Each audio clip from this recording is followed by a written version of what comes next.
ॐ नमो भगवते वासुदेवाय। श्रीमद्भागवत महापुराण की कथा।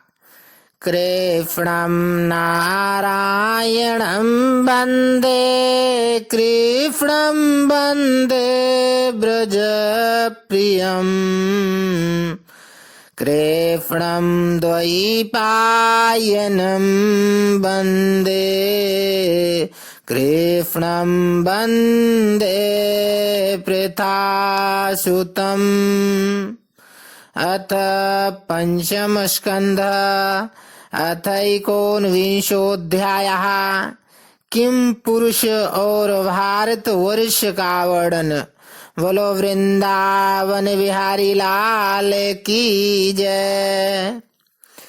श्री सुखदेव जी कहते हैं, राजन, किम पुरुष वर्ष में श्री लक्ष्मण जी के बड़े भाई आदि पुरुष सीता हृदयाभिराम भगवान श्री राम के चरणों की सन्निधि के रसिक परम भागवत श्री हनुमान जी अन्य किन्नरों के सहित अविचल भक्ति भाव से उनकी उपासना करते हैं। वहाँ अन्य गंधर्वों के सहित आरसी सेण उनके स्वामी भगवान राम की परम कल्याणमयी गुण गाथा गाते रहते हैं।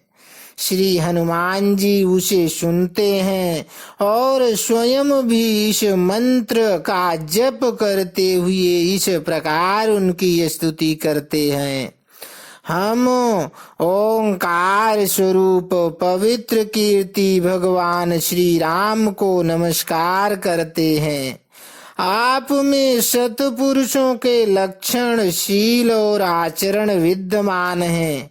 आप बड़े ही संयत चित्त, लोकाराधन तत्पर, साधुता की परीक्षा के लिए कसौटी के समान और अत्यंत ब्राह्मण भक्त हैं। ऐसे महापुरुष महाराज राम को हमारा पुनः पुनः प्रणाम है।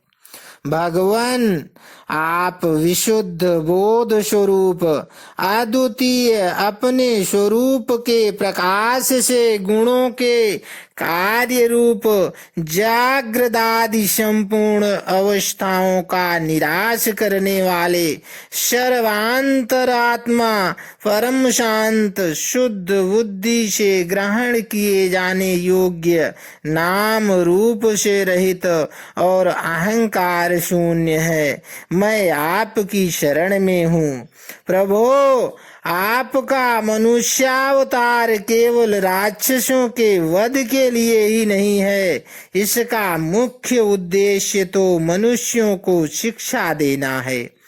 अन्यथा अपने स्वरूप में ही रमण करने वाले साक्षात जगदात्मा जगदीश्वर को सीता जी के वियोग में इतना दुख कैसे हो सकता था। आप धीर पुरुषों के आत्मा और प्रियतम भगवान वासुदेव हैं। त्रिलोकी की किसी भी वस्तु में आपकी आसक्ति नहीं है।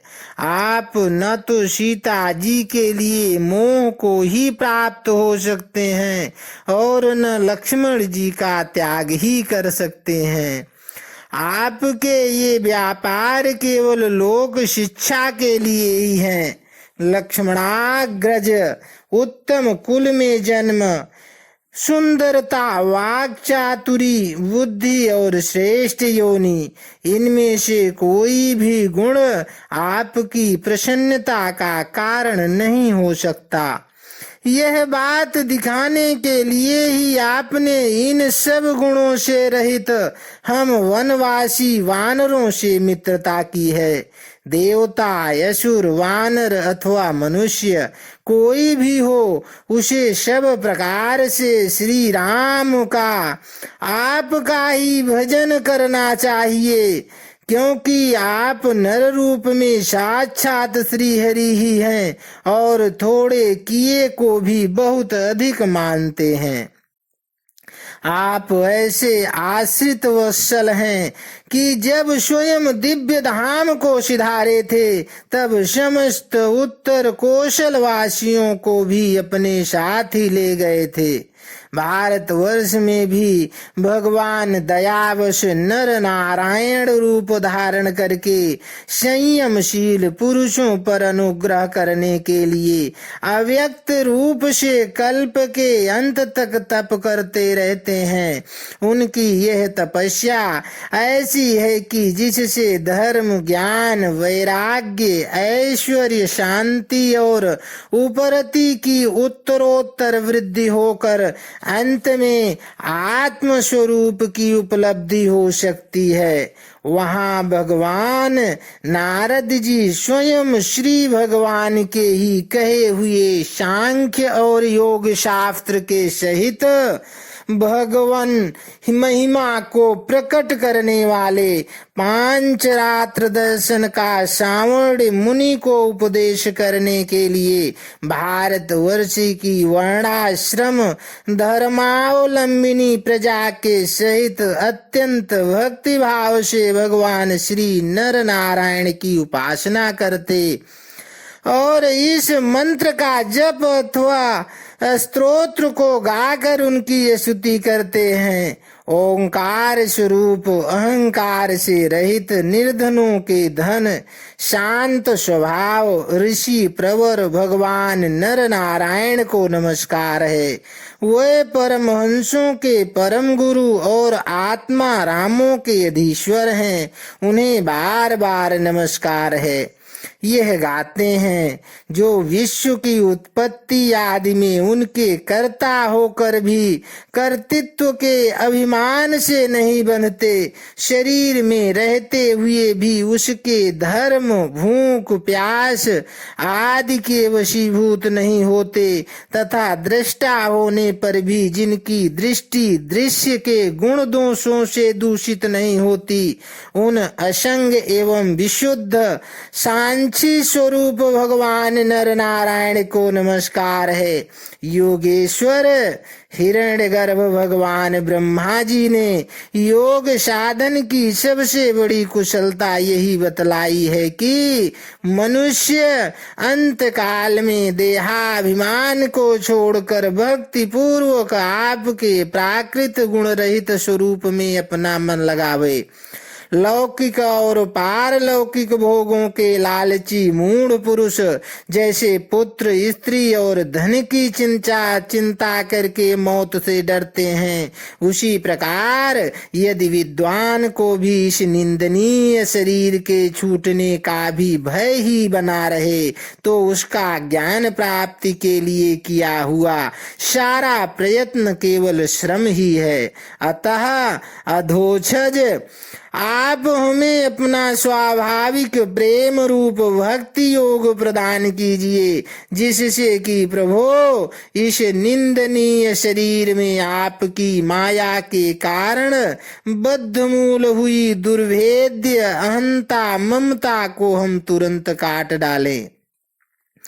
राजन, इस भारतवर्ष में भी बहुत से पर्वत और नदियां हैं, जैसे मलय, मंगल प्रस्थ, मैनाक, त्रिकूट, ऋषभ, कूटक, कोल्लक, सही, देवगिरी, ऋष्यमुख, श्रीशैल, वेंकट, महेंद्र, वारिधार, विंध्य, सुक्तिमान, ऋक्षगिरी, परियात्र, द्रोण, चित्रकूट, गोवर्धन, रेवतक, ककुभ, नील, गोकामुख, इंद्रकील और कामगिरी आदि इसी प्रकार और भी सैकड़ों हजारों पर्वत हैं।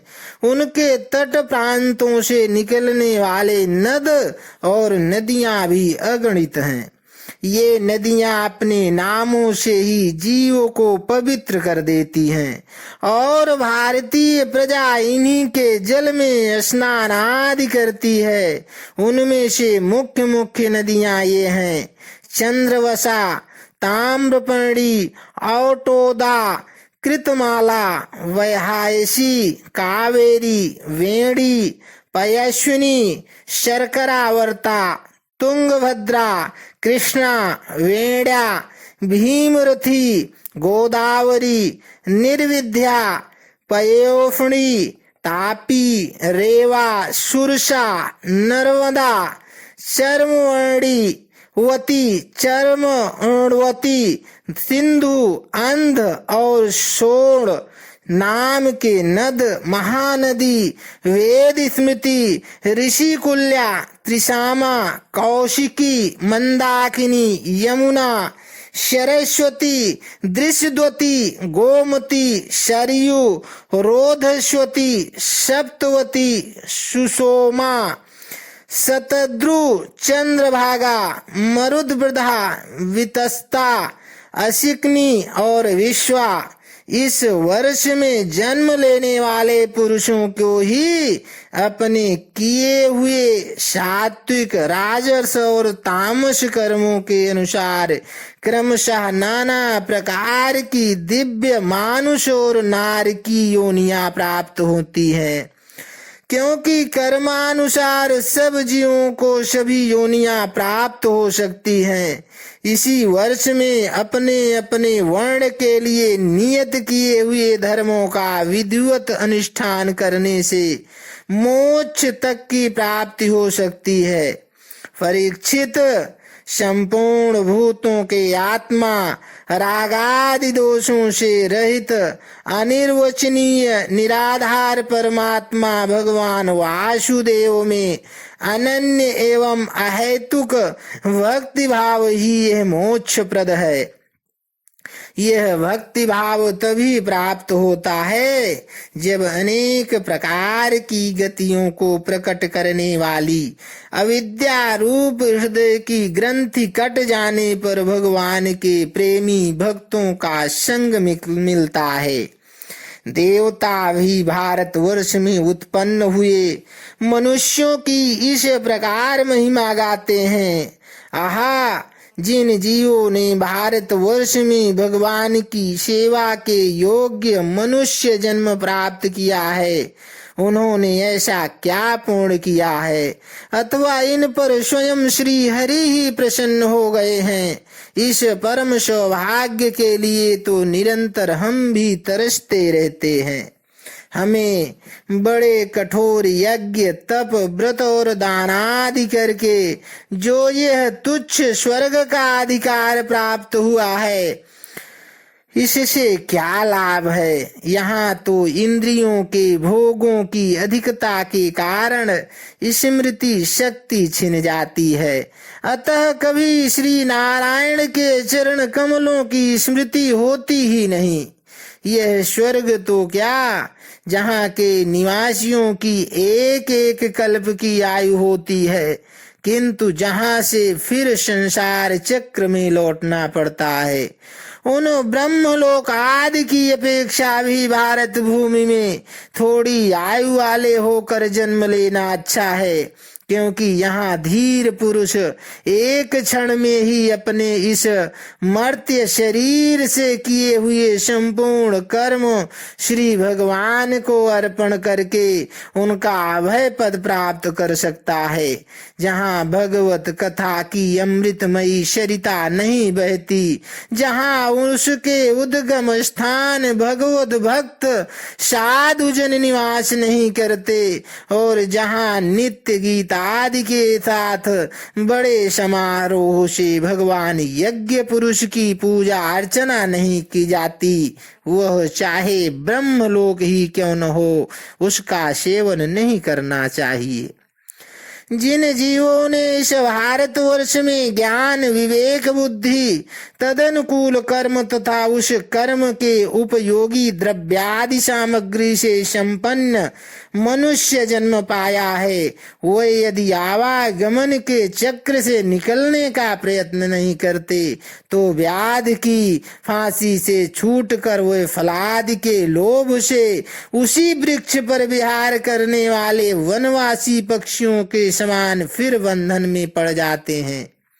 अहो, इन भारतवासियों का कैसा सौभाग्य है जब वे यज्ञ में भिन्न भिन्न देवताओं के उद्देश्य से अलग अलग भाग रखकर विधि मंत्र और दिव्यादि के योग से श्रद्धा पूर्वक उन्हें हवि प्रदान करते हैं, तब इस प्रकार इंद्रादि भिन्न भिन्न नामों से पुकारे जाने पर संपूर्ण कामनाओं के पूर्ण करने वाले स्वयं पूर्ण काम श्री हरि ही प्रसन्न होकर उस हवि को ग्रहण करते हैं।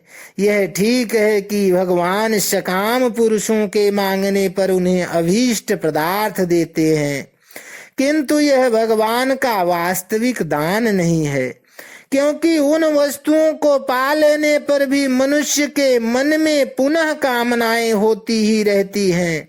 इसके विपरीत जो उनका निष्काम भाव से भजन करते हैं, उन्हें तो वे साक्षात अपने चरण कमल ही दे देते हैं, जो अन्य समस्त इच्छाओं को समाप्त कर देने वाले हैं।